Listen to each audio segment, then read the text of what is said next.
Officials say there was an emergency at the Y-12 National Security Complex this morning around 9 a.m. and we're told it was a fire involving uranium. Right now, there's no off-site impact, and officials also say no injuries were reported. And we also just learned that all employees have been accounted for. We want to go out live to WATE 6 on Your Side reporter Molly O'Brien. She's out in Oak Ridge right now. Molly, what can you tell us? Yeah, Lexi, like you said, good news, there is no threat to the public. But what I can tell you is crews responded to a fire involving uranium in building 9212, which is actually on the west side of the complex. When workers were eventually evacuated. There were a couple hundred workers, and they put a shelter in place. Now, what I can tell you is all employees have been accounted for. No injuries were reported at this time. And like I said, that fire involved uranium. The protocols to put out a fire involving uranium is different at this time, or is different right now. We asked officials what that looks like. Here's what they had to say. That building does uranium processing for all of our uranium-based missions. As the Uranium Center of Excellence for the NNSA, we process materials in support of nuclear Navy mission as part of non-proliferation and as part of our classical NNSA missions. Oak Ridge. Have you ever heard of that before?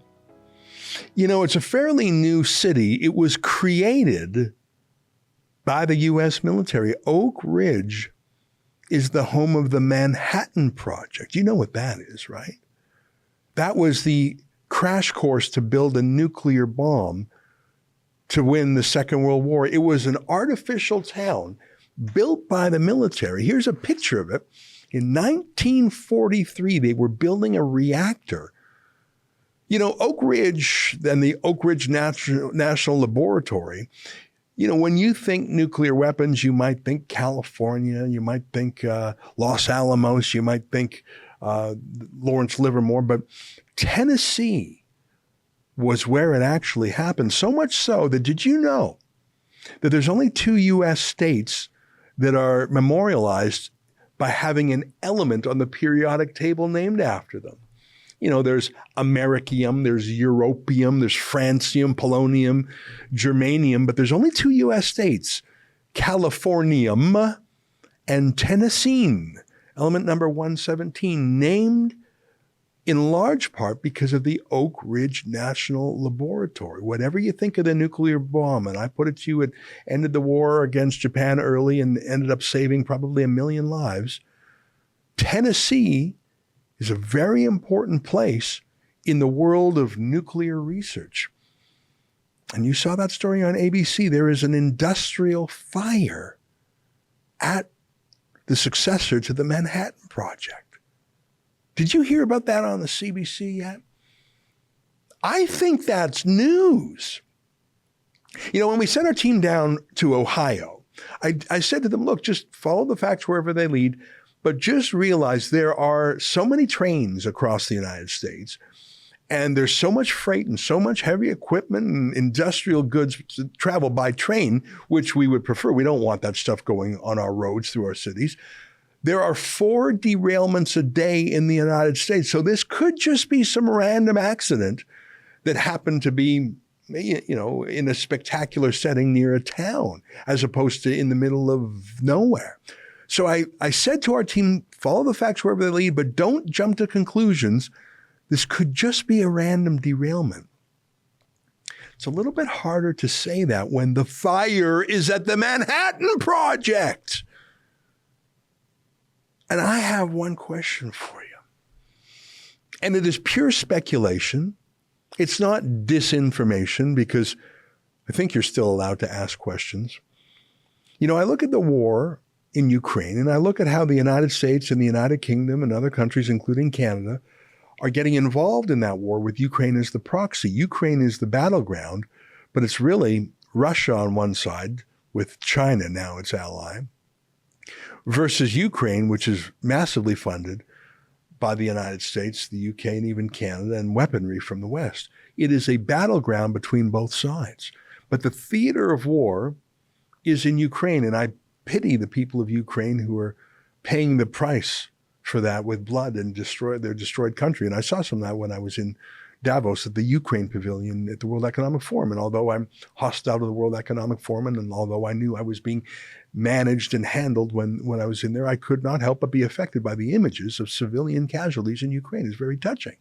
And it makes me angry when armchair generals in the West are happy to fight to the last Ukrainian.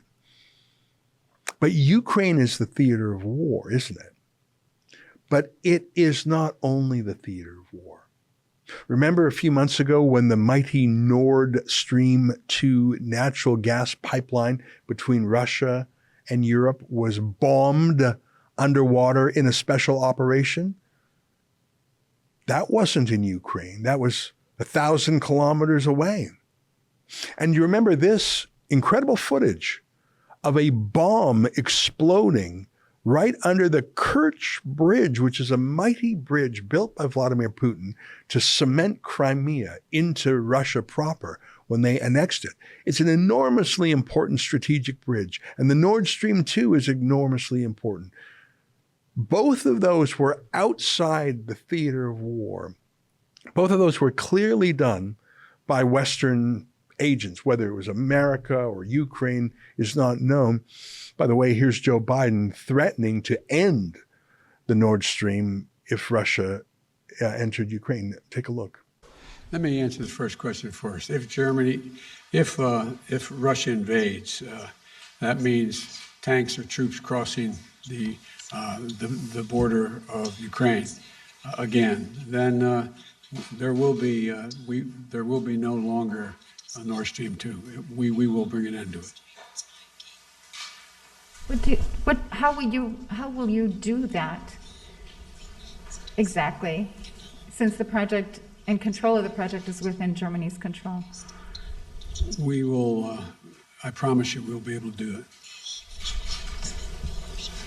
I don't know about you, but that's as close to a confession as it comes. Look, I'm not engaging in disinformation, but I'm asking a question about strategic fires, explosions, derailments. Are they statistically normal? The other day, I don't know if you remember, in January, literally every single flight in the United States was canceled. Do you remember that? Here's the headline in the Globe and Mail. All air travel across U.S. thrown into chaos after computer outage. Canadian airports hit with delays. When I say every airline was canceled, I mean every. Like, this was not just one airline or another. This was a computer error, just a glitch that affected every commercial flight in the United States. And here's my point. In an era of propaganda and state disinformation, in an era when you can't get a straight answer from your transport secretary, Pete Buttigieg, when you can't get a straight answer about Chinese interference in the Canadian election because you'll be called a conspiracy theorist, is it a possibility that these industrial accidents, fires, derailments, explosions, computer glitches in the United States, is it possible? I don't know if you remember the Rogers outage in Canada a few months ago when every single Rogers phone just went down for hours. Is that a glitch? A little whoopsie? Or is it just possible that as the West is taking the war to Russia, not in the theater of Ukraine anymore, but in the Nord Stream 2 pipeline and in the Kerch Bridge and threatening long-range weapons as Rishi Sunak, the Prime Minister of the UK, has done, is it possible that Russia, which is led by Vladimir Putin, a former KGB agent who learned his ways during the Cold War, is it just possible, maybe, that these industrial accidents are not accidents, but rather sabotage? A tit for tat, an answer to the explosion of the Kerch Bridge or the detonation of the Nord Stream 2. I have no facts to support this. I'm asking questions. That was an excerpt from the Ezra Levant show. I'm Ezra Levant. Every weekday, I do a monologue about the topic of the day. Then I interview a fascinating guest either in studio or via Skype. And then I read your mail, whether it's fan mail or hate mail, which is sometimes even more interesting. This is on our premium service, though, called Rebel News Plus. Go to rebelnewsplus.com. It's $8 a month or less if you buy a whole year in advance. You get my show every weeknight, plus Sheila Gunn Reid's show every week. It's called The Gun Show. It's pretty amazing. You know, we rely on you because we do not take a dime from the government. In Canada, that makes us almost unique. So please help us out and help yourself to some great journalism at rebelnewsplus.com.